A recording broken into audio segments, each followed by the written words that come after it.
नमस्कार साथियों, स्वागत है आपका एग्जाम स्टडी सर्कल पर। और हम ये रीडिंग कॉम्प्रिहेंशन की दूसरी वीडियो लेके आए हैं।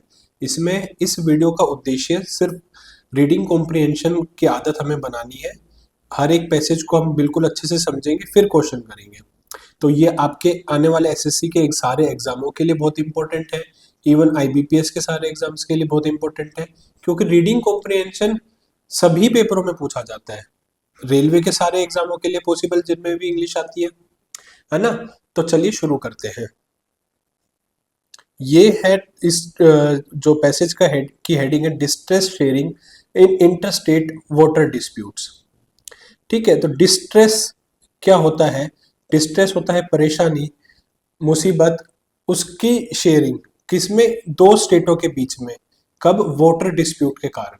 ठीक है, पानी को लेके झगड़े के कारण। डिस्प्यूट का मतलब झगड़ा। तो चलिए शुरू करते हैं फर्स्ट पैरा से। क्या कह रहा है? Water sharing disputes have long posed a significant challenge. मतलब कि जो वाटर शेयरिंग डिस्प्यूट है उसने पेश किया है बहुत ही गंभीर समस्या to cooperative federalism in India. Cooperative का इधर मतलब क्या हो जाएगा आपका? कोऑपरेटिव, एक तो ये पहली चीज एडजेक्टिव है। मतलब क्या हो जाएगा? चलिए इनको ना हम हाईलाइट करते हुए चलेंगे। कोऑपरेटिव का मतलब हो जाएगा आपका वर्किंग टुगेदर, मिलकर काम करना। ठीक है। पोस्ट का मतलब पेश करना, पेश किया। इसको पोस्ट एक PAUSD होता है, PAUSED, पोस्ट, रोकना, किसी को रुका हुआ। तो हम ना इसमें देखिए बिल्कुल एक एक वर्ड को और एक बारीकी से समझेंगे। हम रीडिंग की हैबिट डालनी है हमें, मेन मकसद ये है इस वीडियो का। ठीक है, हिंदी मीडियम वालों बच्चों के लिए जिनको बहुत ज्यादा परेशानी होती है उनके लिए स्पेशल है ये वीडियो। ठीक है, तो इसके बाद है फेडरलिज्म, कोऑपरेटिव फेडरलिज्म। फेडरलिज्म क्या होता है? जो जिसमें क्या, डिवीजन ऑफ पावर हो, है ना। सेंटर, एक ही सरकार के पास पावर ना हो, एक ही बंदे के पास पावर ना हो। जो डिवीजन ऑफ पावर बिटवीन किसके, सेंटर और स्टेट के बीच में बटी हो पावर, उसे कहेंगे फेडरलिज्म। क्लियर होगी बात? इसके बाद during a year of deficient deficient rainfall. मतलब कि डेफिशिएंट का मतलब क्या? लेस देन रिक्वायर्ड, कम, कमी, less than required, less than required. Disagreement over the allocation of river water often intensify, affecting not only governments but also million of farmers। अब इस line का समझेंगे, मतलब कि जब सालों में कमी होती है रेनफॉल की, तो और डिसएग्रीमेंट, ये कोमा लगाया हुआ है, और क्या, डिसएग्रीमेंट हो, अनबन हो किनके बीच में? Allocation of river water often, अक्सर क्या करता है? इंटेंसिफाई। और इंटेंसिफाई का सिनोनिम एक आता है एग्रीवेट, बढ़ा देना और वर्स कर देना, make more verse. Affecting, intensify, affecting, प्रभावित करना, not only government but also million of farmers. ये सिर्फ सरकार को ही प्रभावित नहीं करती, और कई लाखों किसानों को भी प्रभावित करती है, जिनकी लिवलीहुड डिपेंड ही किस पे करती है? इरिगेशन पे। जिनकी जो ना पूरी रोजमर्रा की जिंदगी वो इरिगेशन, सिंचाई पे ही निर्भर करती है। Such disputes require a careful balance between legal obligation. Legal obligation मतलब जो लीगली, जो कानूनी तौर पे तय हुई बातें हैं, और ह्यूमैनिटेरियन कंसर्न, मानवता को देखते हुए, and long term environmental sustainability. क्या कह रहा है इस लाइन का मतलब? कि ऐसे डिस्प्यूट है ना, जो ऐसी जो झगड़े हैं, इनके लिए क्या होगा? केयरफुल बैलेंस होना चाहिए, किसमें? लीगल ओब्लिगेशन, जो कानूनी तौर पे इनके ओब्लिगेशन है वो तो होनी चाहिए, साथ ही साथ मानवता को देखते हुए, और एनवायरमेंट की लॉन्ग टर्म सस्टेनेबिलिटी को देखते हुए। ठीक है, एनवायरमेंट के बचाव को देखते हुए ये चीजें होनी चाहिए।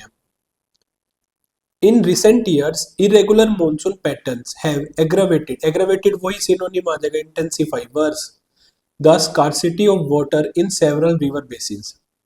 काफी मतलब नदियों में क्या पानी की कमी होगी?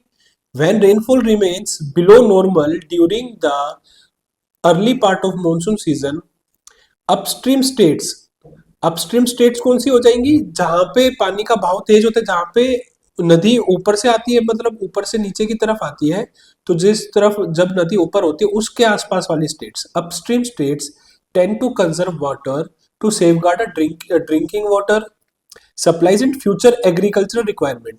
जिन स्टेट में नदी का बहाव तेज होता है या जिस स्टेट में नदी ऊपर होती है ना, वो पानी अपने प्रेजेंट के यूज के लिए तो रखते ही है, और साथ में बचा लेते हैं अपने पीने के लिए, फ्यूचर के लिए, और फ्यूचर एग्रीकल्चर रिक्वायरमेंट, जब फ्यूचर में कुछ जरूरतें आएंगी उसके लिए।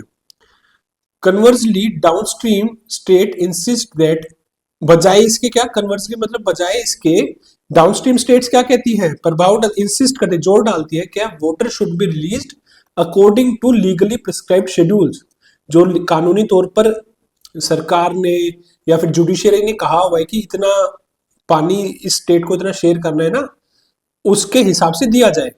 बिकॉज डिलेड इन रिलीजेस में severely damage standing crops and rural livelihood.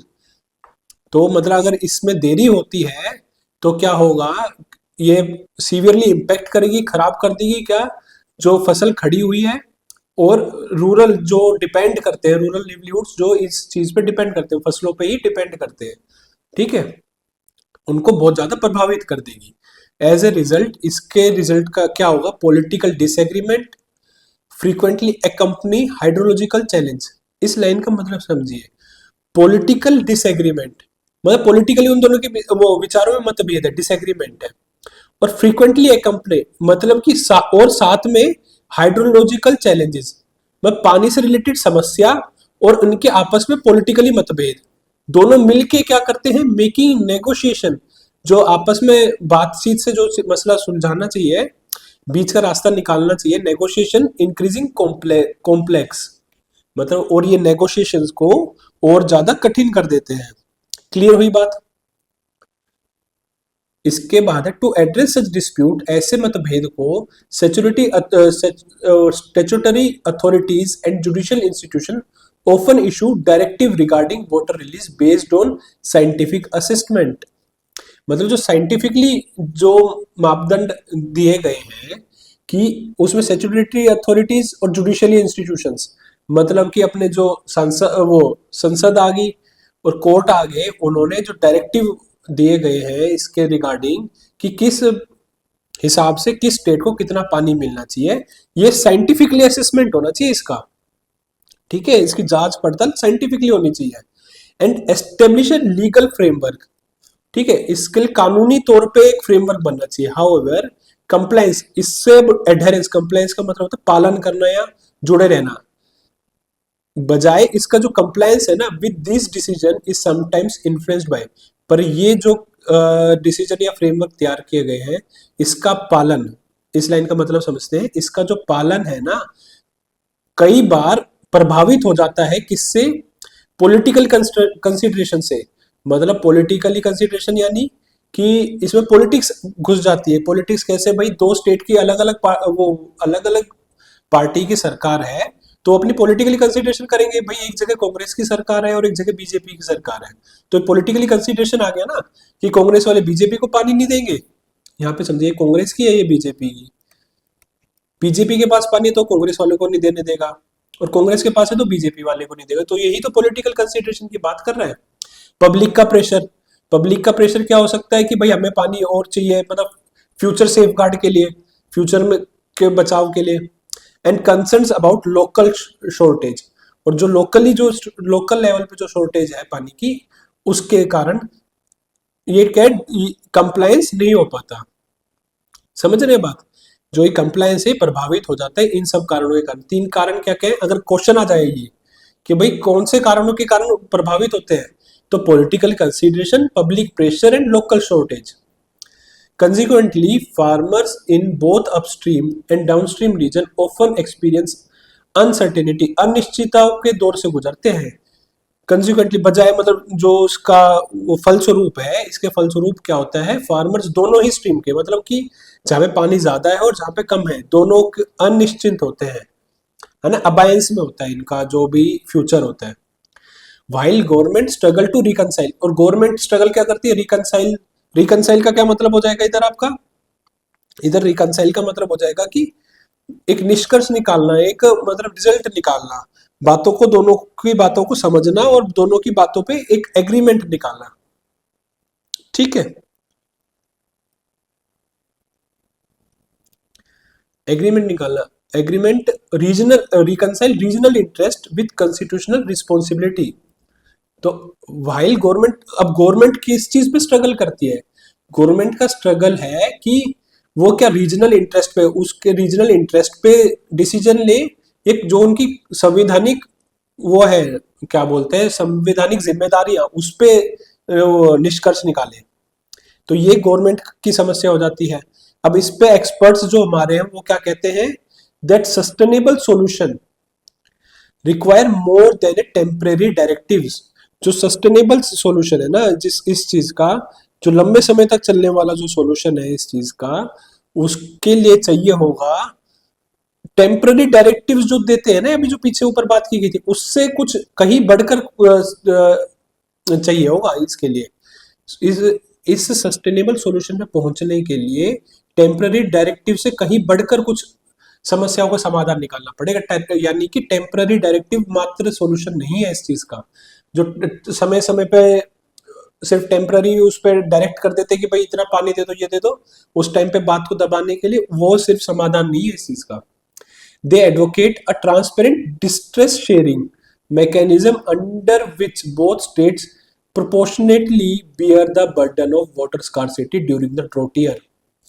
उनका क्या कहना है, डिस्ट्रेस शेयरिंग मैकेनिज्म, यही कहीं ना कहीं टाइटल भी था आपके पैसेज का, कि जो समस्या है ना, जो डिस्ट्रेस है, उसकी बराबर शेयरिंग हो, ट्रांसपेरेंट शेयरिंग हो, उस मैकेनिज्म की ट्रांसपेरेंट शेयरिंग हो, और मतलब कि वो बराबर मात्रा में हो, प्रोपोर्शनेटली हो शेयरिंग हो। यानी कि अगर समझ लो 100 लीटर पानी की रिक्वायरमेंट है दो स्टेट्स को, एक स्टेट 1 है एक स्टेट 2 है, और शॉर्टेज और 80 लीटर पानी ही आया, तो दोनों के को बराबर बराबर ही मिले, 40-40 ही मिले, ये नहीं कि एक को 50 और एक को 40। तो ये चीज है। तो सच फ्रेमवर्क वुड रिड्यूस कंफ्लिक्ट, ऐसे फ्रेमवर्क मतभेद कम कर देगा, एनकरेज बढ़ावा देगा किसको, कोऑपरेशन को, समन्वय को, एक साथ मिलके काम करने को, और क्या इंश्योर कर देगा, पुख्ता कर देगा, that neither the state bears a disproportionate share of the hardship, in addition improve the reservoir management. क्या कह रहा है कि अगर ये फ्रेमवर्क आ गया तो ये क्या कर देगा, तो मतभेद कम कर देगा, समन्वय बढ़ा देगा, और पुख्ता कर देगा कि कोई भी दोनों स्टेटों में से किसी भी स्टेट को डिस्प्रोपोर्शनेट शेयर ऑफ हार्डशिप, मतलब कि मुसीबत एक को ज्यादा ना भुगतनी पड़े और एक को कम ना भुगतनी पड़े। In addition improve the reservoir management, और रिजर्वेयर मैनेजमेंट जो पानी के स्रोत हैं उनका प्रॉपर मैनेजमेंट भी हो पाएगा। Accurate weather forecasting, efficient irrigation practices and continuous dialogue between government will significantly minimize the future disputes। तो ये फ्यूचर के जो है, भविष्य के सारे ऐसी चीजें ना हो, उस वो चीजों के लिए क्या क्या स्टेप उठाने पड़ेंगे, अभी जो बताया कि गवर्नमेंट कुड कहा गया, improve reservoir management, accurate weather forecasting, मतलब कि जो क्लाइमेट वेदर की प्रॉपर फोरकास्टिंग हो, एफिशिएंट इरिगेशन प्रैक्टिसेस हो, और कंटिन्यूस डायलॉग हो दोनों सरकारों के बीच में, जो भी स्टेट की दोनों सरकारों के बीच में अगर कंटिन्यूस डायलॉग होगा तो ये सिग्निफिकेंटली मिनिमाइज कर देगा आगे भविष्य में होने वाली ऐसी लड़ाई झगड़ों को, डिस्प्यूट्स को। अल्टीमेटली अंत में द सक्सेस, अब देखिए कंक्लूजन आ रहा है, ये याद रखिएगा, कंक्लूजन है, ultimately the success of any water sharing arrangement depends upon the mutual trust, आपस में भरोसा, institutional credibility and adherence to establish legal principle. Adherence यानी कंप्लायंस, आगे वो ऊपर वर्ड कंप्लायंस भी आया था, टू एस्टेब्लिश लीगल प्रिंसिपल्स, जो भी जुडिशरी द्वारा प्रिंसिपल्स दिए गए हैं वो।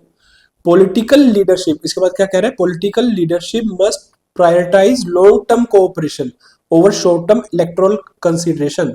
यानी कि जो पॉलिटिकल लीडर्स को ना प्रायोरिटी देनी चाहिए, तवज्जो देनी चाहिए लॉन्ग टर्म समन्वय को, मतलब कि लंबे समय पे समन्वय बना रहे दोनों स्टेट के बीच में, ना कि कुछ समय के लिए अपने इलेक्टोरल बेनिफिट्स, इलेक्शन से रिलेटेड बेनिफिट्स को देखे।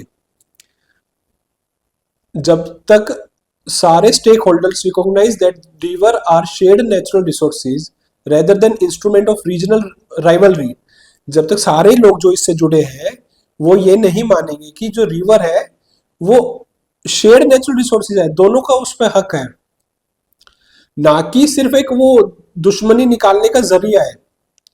रिकरिंग डिस्प्यूट्स में continue to undermine the agriculture productivity, ऐसे जो डिस्प्यूट है, मतभेद अगर चलते रहेंगे और अंडरमाइन कर देंगे, more than less than required, जो चीज हो सकती थी उससे कम हो जाएगा, एग्रीकल्चर प्रोडक्टिविटी को कम कर देंगे, environmental sustainability and the spirit of cooperative federalism, किस किस को कम कर देंगे, अंडरमाइन कर देंगे, agriculture productivity, environmental sustainability and the spirit of cooperative federalism, आपस में मिलके चलने वाली फेडरलिज्म को भी कम कर देंगे, उसकी स्पिरिट को कम कर देंगे। क्लियर हो गया ये पैसेज? ठीक है जी, अब करते हैं हम आंसर। अब ना देखिए, जब भी आप पैसेज पढ़े ना उसके बाद खुद हिंदी में उसको बोलिए मन के मनी मन में, तब आपको अच्छे से समझ में आएगा पैसेज। अब हम आसानी से आंसर कर ले जाएंगे इनके। Which of the following best express the central idea of the passage? तो political parties are responsible for all water disputes, या फिर sustainable and cooperative mechanism are essential for resolving inter state water sharing dispute, judicial institution should replace state government, ये तो extreme हो गया, इसका तो कोई सेंस ही नहीं बनता। Climate change alone is responsible, सिर्फ क्लाइमेट चेंज की तो बात ही नहीं थी, इवन बस वेदर फोरकास्टिंग की बात आई थी। Political parties are responsible for all water dispute, सिर्फ पॉलिटिकल पार्टीज रिस्पॉन्सिबल है इसके लिए? नहीं, सारे स्टेक होल्डर्स की बात हुई थी लास्ट में, तो देखिए उनको सबको समझना पड़ेगा कि भाई वाटर की शेयर्ड रिस्पॉन्सिबिलिटी है, ना कि राइवलरी का जरिया है ना, लास्ट में पढ़ा था हमने। तो ए भी नहीं होगा। अब ये बी होगा क्या? सस्टेनेबल एंड कोऑपरेटिव मैकेनिज्म हो, जो कि बहुत जरूरी है ऐसे inter state water sharing dispute को सोल्व करने के लिए। तो वही सस्टेनेबल और कोऑपरेटिव स्टेटमेंट ही तो ढूंढा इन्होंने पूरा इस पूरे पैसेज में, उसी चीज को, जैसे डिस्ट्रेस मैनेजमेंट था, डिस्ट्रेस शेयरिंग फ्रेमवर्क जो इंट्रोड्यूस किया था ना, वही चीज। तो आपका बी आंसर हो जाएगा। क्लियर हुई बात? Which of the following can be inferred from the passage? Judicial decision alone are sufficient to resolve the water disputes? नहीं भाई, इन्होंने तो जुडिशियली और आपका स्टैट्यूटरी बॉडी, लीगल फ्रेमवर्क, पता नहीं क्या क्या बातें कही थी ना, कोमा लगा के बहुत सारी बातें कही थी, सिर्फ एक जुडिशियली पे डिपेंड हो नहीं सकता। फिर उसके बाद पॉलिटिकली कंसिडरेशन में sometimes affect the implementation of legal directives, ये चीज कहीं कही गई थी क्या? देखिए, पॉलिटिकली कंसिडरेशंस,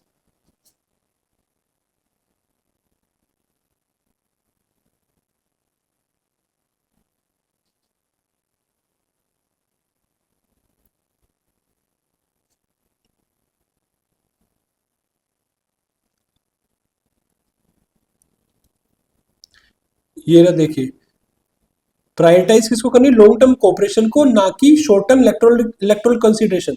ठीक है, पॉलिटिकली, और एक और जगह आया था ये देखिए, politically consideration sometimes influenced by the political consideration, तो बिल्कुल सही। Compliance with these decisions is sometimes influenced by the political consideration, तो बिल्कुल सही हो जाएगा ये। Upstream states never face the shortage, ऐसा कहीं कहा नहीं। अगर भाई मॉनसून ही बहुत कम हुआ तो अपने आप शॉर्टेज आ जानी है। Downstream states always receive their allocated water, नहीं, इसी की तो लड़ाई है सारी। The author's tone was best be described as a emotional and biased, biased तो देखे कहीं नहीं दिखा, वो उसका मकसद ही सॉल्यूशन निकालना था इधर, तो बायस्ड तो नहीं था, अनबायस्ड तो था। इमोशनल भी कहीं नहीं दिखा, तो बी तो होगा, ए तो होगा नहीं। B analytical and solution oriented, solution निकालने की टून दिखी हर पैसेज की हर लाइन में, तो ये तो बात सही है। एनालिटिकल भी सारी चीज उसने एनालिसिस किया कि भाई किस कारण से क्या क्या चीज हो रही है, तो बी आपका ठीक हो जाएगा। सी ह्यूमरस, तो मजाक तो कहीं नहीं था, सार्कास्टिक भी कहीं नहीं था, तो बी आपका इसमें सही आंसर हो जाएगा। According to the passage a distress sharing mechanism would primarily eliminate old roads, भाई ये तो हो ही नहीं सकता। Ensure that the burden of water scarcity is shared fairly between the states. हाँ, इसीलिए तो कहा था कि भाई जो भी कमी होगी वो दोनों बराबर में बांटेंगे। इंक्रीज पॉलिटिकल राइवलरी नहीं, यही तो रिजोल्व करने के लिए मैटर है सारा। रिड्यूस द रेनफॉल वेरिएबिलिटी नहीं, रेनफॉल तो कैसे कंट्रोल करेगा, तो बी इसका भी आंसर हो जाएगा। The word adherence as used in the passage most nearly to, मैं फिर से कह रहा हूँ इसको डायरेक्ट सिनोनिम टिक मत कर देना, इसका पैसेज में क्या वर्ड मीनिंग निकल के आ रहा है उसके अकॉर्डिंग टिक करना। तो इसका आंसर देखिए, इसमें तो चलो सारे अपोजिट जाएंगे, नेग्लिजेंस, रिजेक्शन, अपोजिशन होगा, नहीं एडहेरेंस होगा, कंप्लायंस, स्ट्रिक्ट कंप्लायंस। तो ये आपका पैसेज हो गया। तो सभी के आंसर इसमें मेरे को लग रहा है बी बी बी, सेकंड का भी और ए का भी। तो सभी के आंसर आपके बी बी बी हो गए। तो आई थिंक आपको क्लियर होगी बात, पैसेज समझ में आया होगा। हमारा इस वीडियो का मेन मकसद है रीडिंग और रीडिंग के साथ अंडरस्टैंडिंग, ये चीज बहुत जरूरी है, फिर तो आप चाहे कितना ही हार्ड क्वेश्चन आए आप कर ले जाओगे। ठीक है जी, तो इस वीडियो में इतना ही। और जो डिफिकल्ट वर्ड्स थे इनके मीनिंग और ये किस टाइप के होते हैं वो देख लेते हैं एक बार। कोऑपरेटिव ये आप देख लीजिएगा, मैंने क्योंकि साथ साथ इनके मीनिंग मैंने आपको बता दिए थे, तो ये आपके ना क्विक रिवीजन के लिए भी हेल्पफुल रहेंगे। तो इनको आप देख लीजिएगा और आई होप आपको कुछ अंडरस्टैंडिंग इससे मिली होगी, और ऐसे ही हम और वीडियोस लाते रहेंगे। तो ऐसी और वीडियोस के लिए चैनल को सब्सक्राइब कर लो, कोई सजेशन हो तो कमेंट कीजिएगा, और वीडियो पसंद आई तो लाइक कीजिएगा। Thank you.